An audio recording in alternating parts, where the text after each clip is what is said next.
আসসালামু আলাইকুম প্রিয় ভিউয়ার্স, কেমন আছেন সবাই?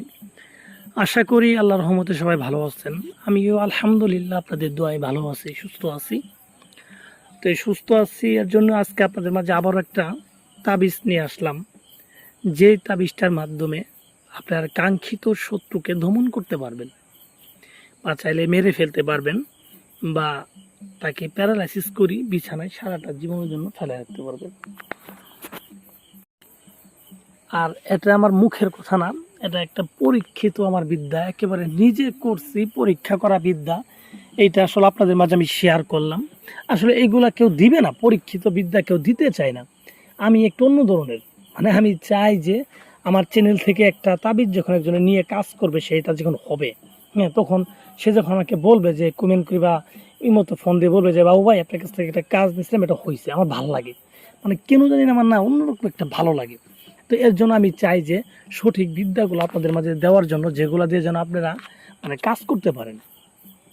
আসলে এগুলা কিন্তু আমার চ্যানেলের প্রত্যেকটা তাবিজে কিন্তু কাজ হবে, কিন্তু আপনারা সঠিকভাবে করতে পারেন না, পণ্ডিতি করেন, এর জন্য কিন্তু হয় না। তো আমি তাদেরকে বলবো পণ্ডিতি না করে আপনারা নিজেরা করেন। আমি যেই নিয়মে বলি ওই নিয়মেই করেন, কেন এগুলা কাজের আমার স্বভাব নেই। আপনাদের যদি আমি সারা জীবন দিই, আমার কমবে না। তো সেজন্য মন থেকে এই পরীক্ষিত তাবিজগুলো আপনাদের আমি দিচ্ছি। আপনারা যারা অ্যাকচুয়ালি শত্রুর মাধ্যমে প্রতারিত হইতে আছেন, বা অনেক অত্যাচারিত হয়েছেন, বা অনেক অত্যাচার সহ্যও করছেন,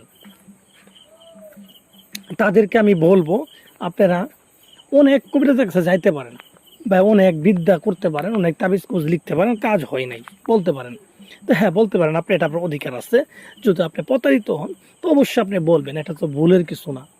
কিন্তু আপনি শেষবার আমার এই তাবিজটা ব্যবহার করেন বা তাবিজটা প্রয়োগ করেন, আমি আশাবাদী, খুবই আশাবাদী যে এটা দিয়ে আপনার কাজ হবে।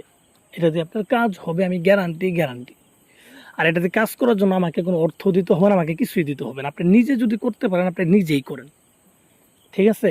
তো ভিউয়ার্স, যারা বারবার ব্যর্থ হয়েছেন তাদেরকে আমি রিকোয়েস্ট, আপনারা আমার এই তাবিজটা লিখেন, ঠিক আছে? আর আপনারা প্রয়োজন, আমার নাম্বার আছে, নাম্বার ফোন করে পরামর্শ নিতে পারেন, পরামর্শ ফ্রি। আপনারা নিজেরা যদি করেন একদম ফ্রি, ঠিক আছে? ফ্রিতে তাবিজটা আপনাদের মন থেকে দিলাম। তো যারা অ্যাকচুয়ালি এটা করবেন, তো কিভাবে করবেন আমি বিস্তারিত নিয়ম সহকারে আপনাদের আমি বলে দিচ্ছি। আপনারা মনোযোগ দিয়ে আমার কথাগুলো শুনেন, আর আমি যেইভাবে বলি ঠিক সেইভাবে আপনারা কাজ করেন। আমি আশাবাদী আপনাদের কাজ হবে, হবেই হবে।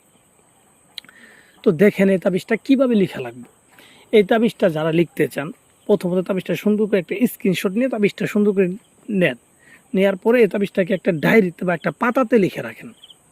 মোবাইল থেকে সরাসরি করবেন না, আমি বারবার বলি, আমার কোনো বিদ্যায় মোবাইল থেকে সরাসরি নিয়ে করবেন না। এইগুলো আপনি একটা ডায়েরিতে প্রথমে লিখে রাখেন। লিখে রাখার পরে আপনি যে কোনো একটা শনিবারের দিন মাগরিবের নামাজের পর এই ডায়েরিটাকে নিয়ে, এই তাবিজটা নিয়ে শ্মশানে যাবেন। শ্মশানে যাওয়ার পর শ্মশানে যেইখানে চিতা পোড়ায় সেই জায়গায় বসবেন। কোনো ভয় পাওয়ার কোনো কিছু নেই, আপনার কোনো ক্ষতি হবে না। তো সেখানে আপনি যাই বসবেন। বসার পরে, ঠিক আছে, সেখানে বসার পরে আপনি দক্ষিণ দিক হয়ে বসবেন। দক্ষিণ দিক হয়ে বসার পরে এই তাবিজটা লেখা শুরু করবেন। তাবিজটা সাদা কাগজের ভিতরে লিখতে পারবেন। সাদা কাগজের ভিতরে এই তাবিজটা লিখবেন। কি দিয়ে লিখবেন?